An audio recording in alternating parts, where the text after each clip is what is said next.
gente vai ser a branquinha de plástico. Rapaz, não sabe por quê.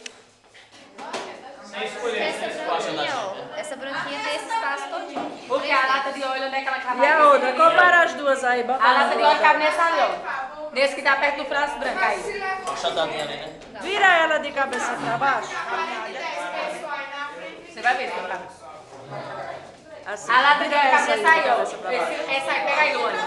Esse lado de lá perto do frasco branco. Rapaz, tô dizendo assim, essa aí. Não, ao lado, pronto, do jeito que você fez de lado.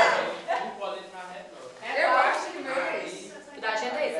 A lata de óleo é essa. Mas a boca desse é mais aberta, que cabe a branca. Eu tenho um olho clínico. Vai pro YouTube, viu, vocês todos. Esse é o nosso professor, que vai ser papai. Quem achou verde a sua bicha? Não? Com saquinha. Janaína.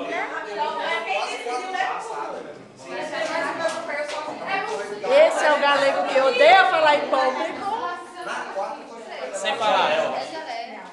Belinha. Vai ser agora a gelatina. A menina mais quietinha de Carnaíba. Sensual.